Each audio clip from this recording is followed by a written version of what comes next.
Hey, welcome everybody. Let's talk real estate. Your weekly BS with Barry Saywitz about the current commercial real estate market here in Southern California. As we take a no BS look at both sides of the issues driving this market today to find the best solutions going forward. With our man right in the middle, it's Barry Saywitz. Hey, Barry. Hey, good morning, Paul, and good morning to all of our viewers and our listeners out there. Welcome back. It's another Tuesday. The sun is shining here in Southern California, another 75-degree day. Can't complain about that. I want to welcome everybody back. We're going to do a little talk about real estate. We're going to make some stuff up. We're going to hopefully give you some takeaways. And before we get going, I do want to do a shout-out, a hearty welcome to Prince Charles, who is here in the U.S. Meeting with the president. Who knows what they're talking about? Hopefully something productive. But we welcome him, and all that hoopla is going on as we speak. In addition to that, we are in full swing with NHL hockey playoffs and NBA playoffs. So best of luck to the Southern California teams here or whoever you're rooting for around the country or north of the border. With all of that said, we thought we'd do a little different show today, and we thought we'd be forward-thinking and technology thinking and less transaction thinking, or talk about how it relates back to the transactions. But we thought we'd talk a little bit about AI since everybody else is talking about it.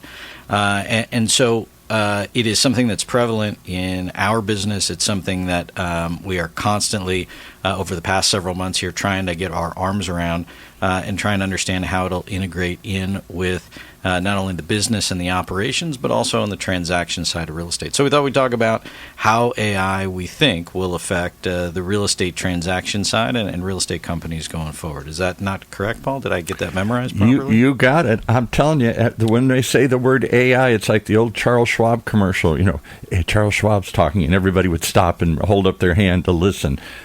You say the word AI, and everything stops. Oh, AI. AI, I'm told, will disrupt everything. I went to an event last year up in Beverly Hills, an exclusive event with Jeffrey Katzenberg, the guy that started DreamWorks, and his common theme throughout the whole talk was AI will change everything. So is this an industry that's going to change? Will real estate change at all because of AI? Well, and I think it's going to change a lot of industries, right? You talk about the movie and the entertainment industry and what they do with AI that they could never do before, or what old technology they're replacing, or if it took 100 animators to come up with something, they can do it on the computer with a fraction of that time and a fraction of that effort. And so I think the common theme with AI is, how does it apply to your business? How does it help you streamline not only information but processes so that you can do things quicker and more efficiently? I'll give you a simple example. Last night I'm looking for a new TV online, and I'm trying to figure out what brand is better, and then each brand's got 3 or 4 different models, and so I don't know one from the other. Right. And one's a lot cheaper, and one's got a better pixel, and one's got something else.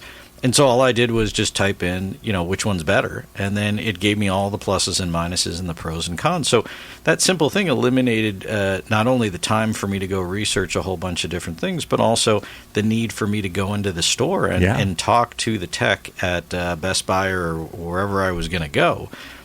Which is maybe a bad thing. They want you to come in the store because then they can upsell you or sell you something else. Right. Well, and then also think about the need for the person who's the expert in the electronics section that used to go there and ask them all these neat questions. Do you really, need to do that? Same difference going to a camera shop or any sort of specialty shop where you're looking for information. You can get it readily online. And so I think those kinds of things will change the operations and the need for people and the need for expertise. Now, it doesn't eliminate people in and of itself, I don't think, and it doesn't eliminate the personal interaction and what you do with that information. But the sheer gathering of information allows you to, A, be more intelligent, be more educated, and then use that however you're going to do it. And so that's where I think the rubber meets the road with regards to the real estate. So I'm reminded, you tell the story all the time, when you got started way back when, in whatever it was, the 90s or something here, or 80s or whatever. When did you start? 1989. 1989, okay. And so I tell people the story. So I started in October of 1989, and the real estate markets in Southern California crashed in November of 1989. So it was perfect timing. But what it did do is it gave me the opportunity, because nobody was working on a lot of deals. I didn't feel bad that I didn't have a lot of deals. But who knew that it made it more difficult to make a deal or get a deal because things were struggling along. And so what it did is it separated the boys from the men and the girls from the women, in that it really weeded a lot of people out of the business in the downturn of the market. And so you have this recurring theme, whether it's the recession at that point in the 1989 and early 90s, whether it was the dot bomb, whether it was the recession in 2007, whether it was COVID. You have a weeding out of people who go, hey, I can't hack this. Right. I can't do it. It doesn't make sense. I'll find something easier. Yeah, or my expertise just doesn't fit with what's going on. And so you have a recurring cycle of that, and I think we're coming up on another one I think we are. With this AI. And then the new term is I got AI'd out. Right? Yeah. And so it's an unfortunate circumstance. So think about when you started. You tell the story all the time about there was a box of flyers, and people would say, go do some research, find a deal. And you'd say, where do I go? There's a box of flyers over in the corner. Just start sifting through them, and then get in your car, drive out there, drive the neighborhood. And then we had the multiple listing service, so now you could look it up online. Will we even go to the multiple listing service, or will your AI assistant check all the listings, check all the information online, and then give you a full report in seconds? Well, and I'll tell you how it works real time, at least from our perspective. The average person can go, if you're looking to buy a home, or you're looking to research information on a home, or how much is it worth, or how much does Zillow or Redfin think it's worth. Right. And they're by no means experts, but they're gathering information from the neighborhood. They're gathering historical information. It's no different than trying to figure out what the value is of a car, right? So the whole idea of going to buy a used car or even a new car, a lot of that information goes out the window because the customer then comes onto the lot educated. So when you apply that to real estate, and you're going shopping and you have an idea of what a house is worth, it could cut both ways. You said this house is worth, Zillow says it's worth $1 million. You have it listed for $1.5 million. Gee, I think it's overpriced. Right. Well, what does that mean? That means that I don't really need the agent to tell me what the market is. The agent can tell me all the comps in the market. The agent can run me a report. But if I feel like I could get that information readily online, what do I really need you for? So does that replace agents, or in your business, brokers, people that you hire because they have an expertise in the market, they know what's available? Well, I say no, because there's a huge difference between having information and then knowing how to use that information to your benefit. It's what you do with that information. So when the multiple listing first came out, or when you have access to information online on the commercial side of things, it's a LoopNet or it is a Redfin or something like that. So people say, well, I can just go look it up, or I can do it myself. What do I need a broker for? There's still that common misconception that if I don't use an agent or a broker to help me, I should get a better deal. And the truth of it is, you're just going to get ripped off at the end of the day. Right. And so that's the most foolish piece of advice that I could give somebody is, hire an expert. Just make sure you hire a good one that's going to add value. The question then becomes, how am I adding value? So if you as the consumer have access to information, then great. But now I'm going to tell you how to use that information, and I'm going to tell you which pieces of that information are really applicable to what your own circumstances are. Just because a house down the street sold for X doesn't make your house worth Y. Mm-hmm. Just because that house sold 2 years ago when interest rates were different and there wasn't a war doesn't mean in today's world you get more because you have nicer carpet or a bigger entry or whatever the case is. And so the same thing applies on the commercial side of things. It's real time. Right, and on the commercial side of things, you have other factors which you talk about improvements. You talk about the credit of the tenant. You talk about the length of term of the lease, the likelihood to close. You said all those things here. Yeah, sure. And so if it's a sale, it's one thing. If it's a lease, it's a different set of circumstances. And on the commercial side of things, as opposed to the residential side of things, for the most part, you take the emotion out of it. It's a business decision, right? So people buy homes, and I don't want to demean the process, but you have to have this home. You fall in love with it, and you go, well, that's the one, and if I have to pay a little bit more, then I don't mind, right? As opposed to buying a car, and you go, well, it's a blue Honda. There are other blue Hondas out there. It's going to be the exact same one. With this particular case, it isn't, right? And so that adds to the ebbs and flows of what somebody's willing to pay or what the transaction is. So I'll go back to people have said to me in a boardroom or in a meeting, hey, I can get this information online. Exactly. Right? Now, this is before AI. And then I said, that's great. What are you going to do with it? Right?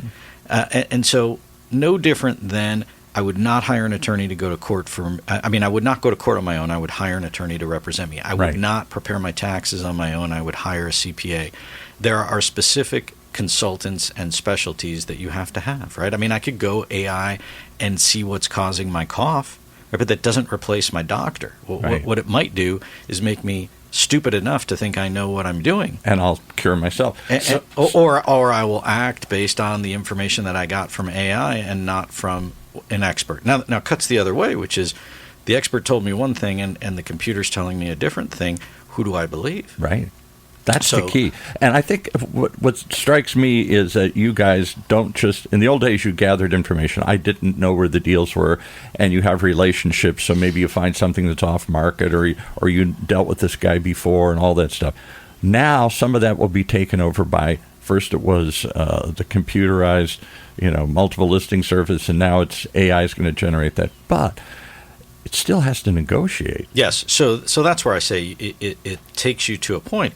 If you want to analyze a neighborhood, you want to analyze a submarket, you want to analyze demographics, traffic patterns, crime indexes, those are great pieces of information that you could get readily, quickly, and easily in terms of using AI. And you can compare one neighborhood or one set of data to another very, very quickly, right? So there's no need to come in with the PowerPoint presentation anymore.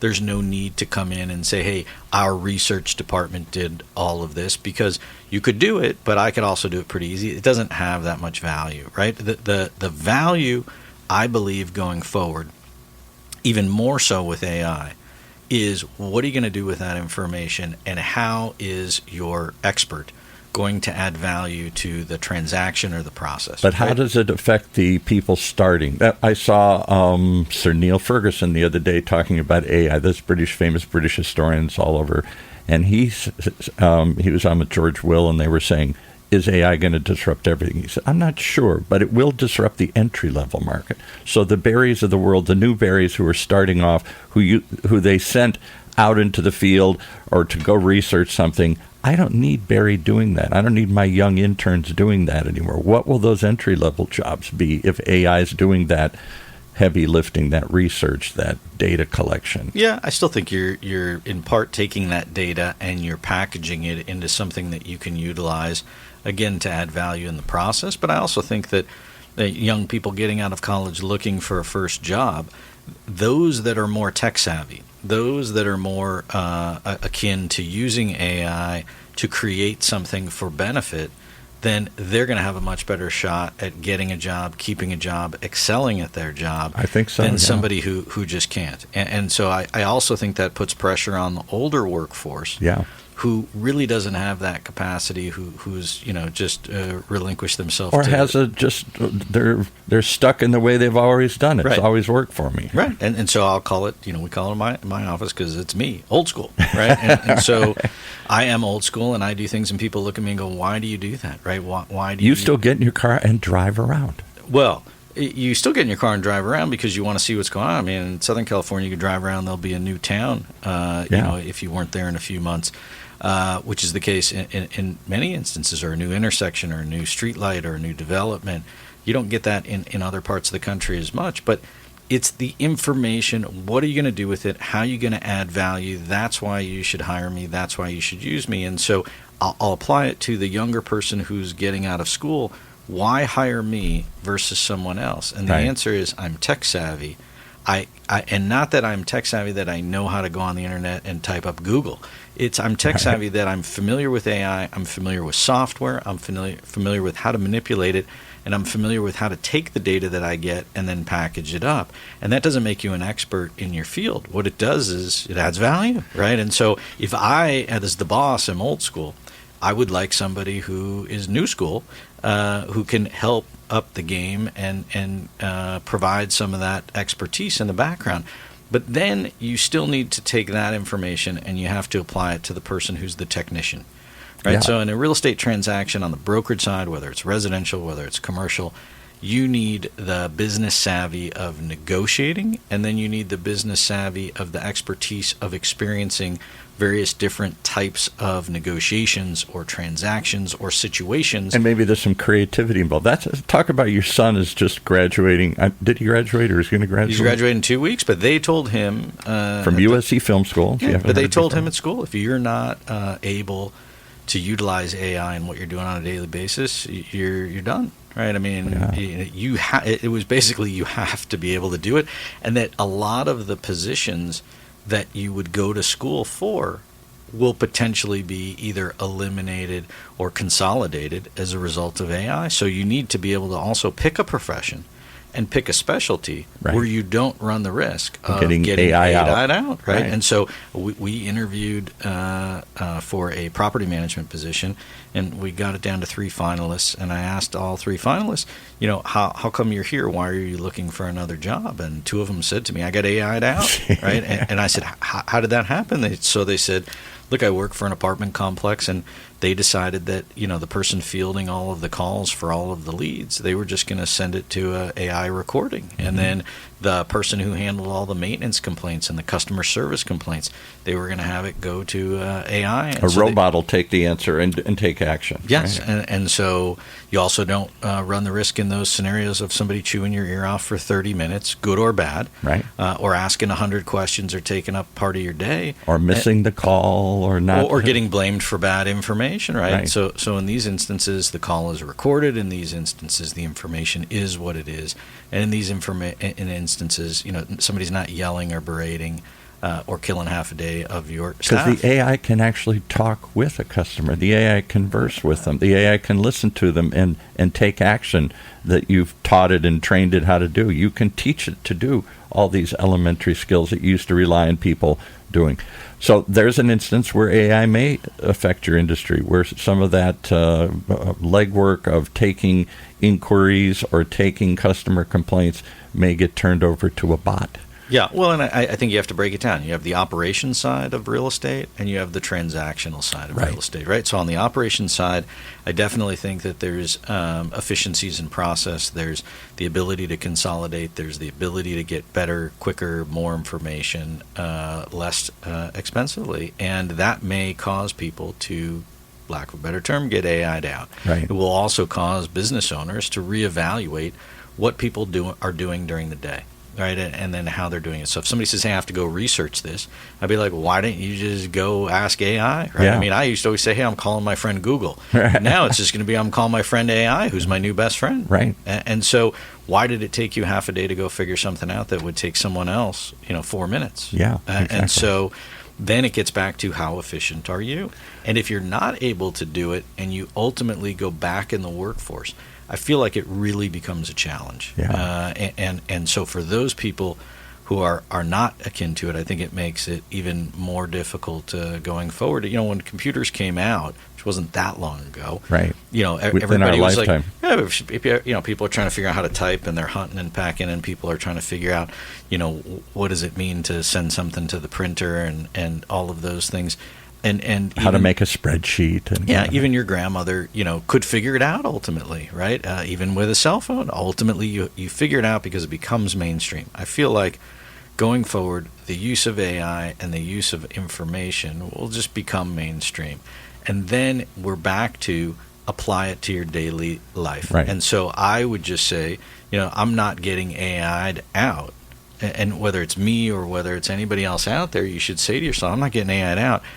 If I'm in a position where there's personal interaction and where someone is relying on me to either make a judgment and or to be creative, right? Yes, or take that information and use it, or take that information and provide it to me in the pieces that I need, or use it as leverage in a negotiation, that's where I'm adding benefit. So when the multiple listing first came out, we'd say, hey, look, everybody's got access to that information. It used to be only the big companies have access to that information. That's why you would hire a big company. So you could say, I hired the biggest.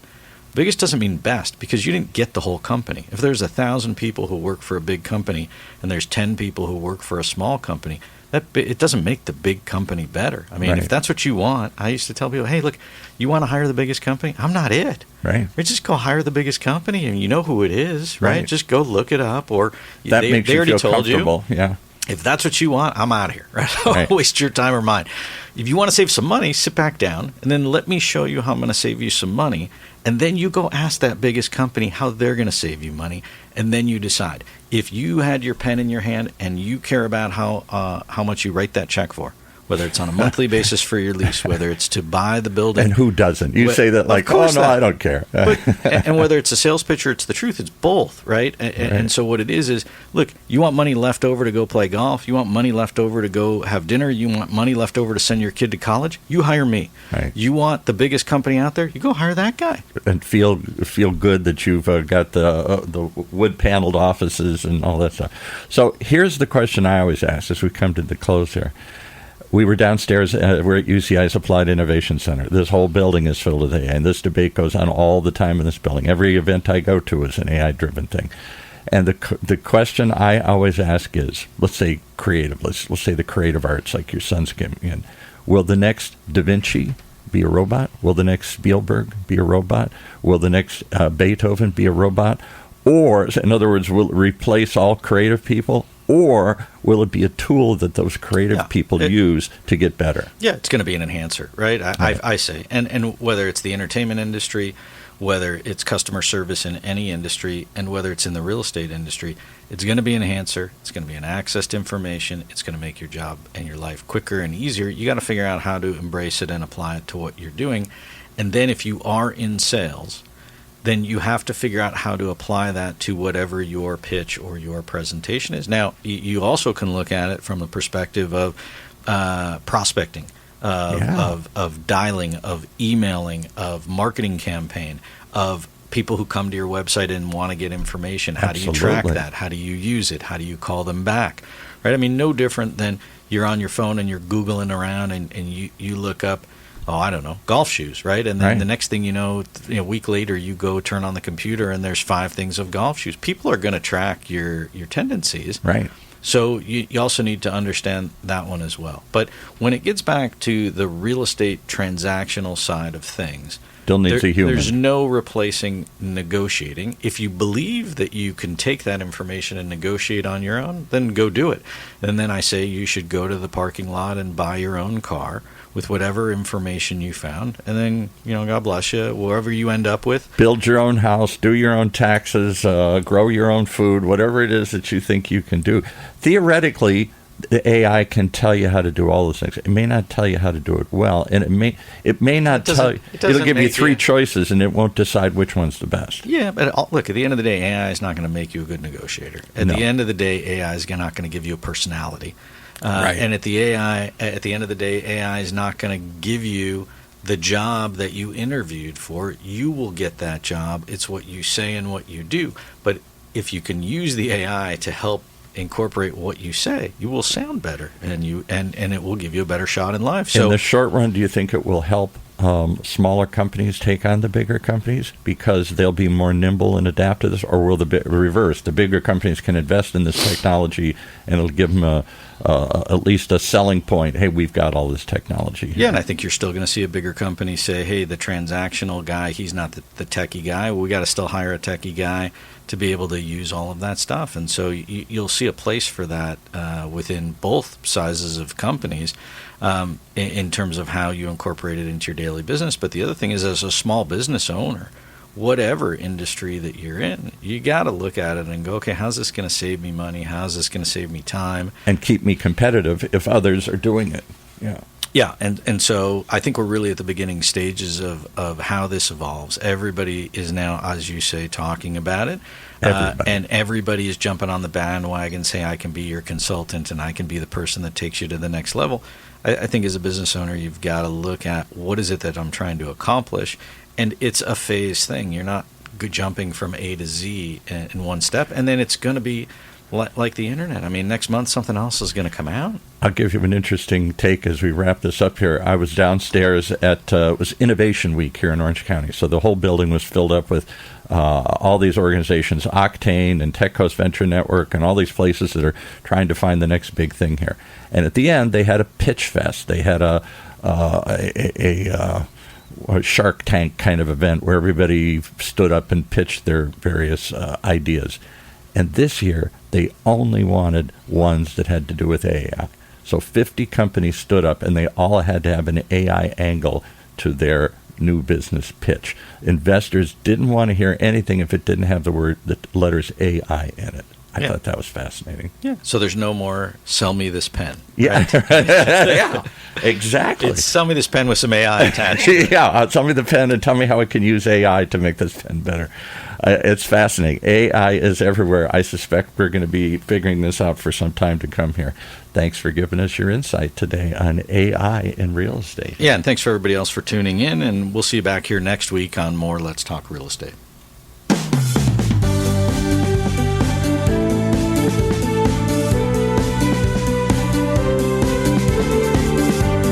Well, there you have it. You've been listening to Let's Talk Real Estate, your weekly BS with Barry Saywitz about the current state of the real commercial real estate market right here in Southern California. On Orange County's only community radio station, OCTalkRadio, streaming live from our studio here at the University of California Irvine's Beale Applied Innovation Center.